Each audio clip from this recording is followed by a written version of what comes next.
Ms. Sylvia Lim.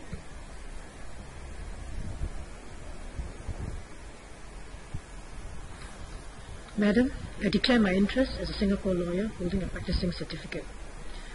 The bill makes rather drastic changes in the way the legal profession is organised and regulated. While I am generally supportive of the bill, I would like to seek clarification on two areas.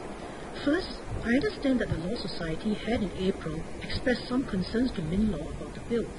They observed that the Law Society's self-regulatory role was being further eroded.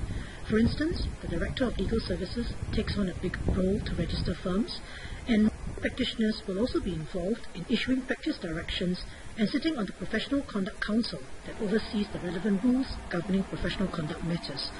The Law Society had also indicated in its letter in April that it had insufficient time to provide feedback to the Ministry on the changes. How has the Ministry engaged the Law Society before this bill was presented to Parliament, and how did the Ministry take the Law Society's feedback into account? My second concern is about the new Section 36G, under which non-lawyers can be approved to own shares in law firms.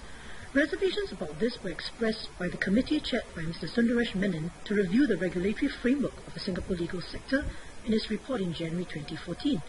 The committee noted that such alternative business structures risk consumer protection. Lawyers might have competing duties to the court and to shareholders. Non-lawyer owners may have conflicts of interest. There are also concerns about client confidentiality, as different professions have different standards of duty, core values, and ethics.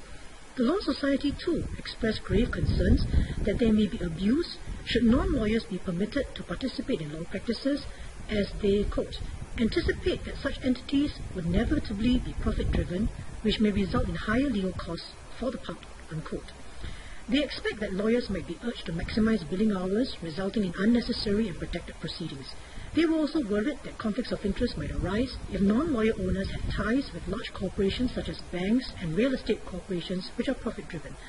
Earlier, Minister mentioned some safeguards to ensure that non-lawyer owners are subject to the same standards of the legal profession, for example in ethics and confidentiality. I'd like him to elaborate further on the safeguards. For example, are there any professions forbidden from being non-lawyer owners? And in particular, whether there are any additional safeguards against excessive legal costs.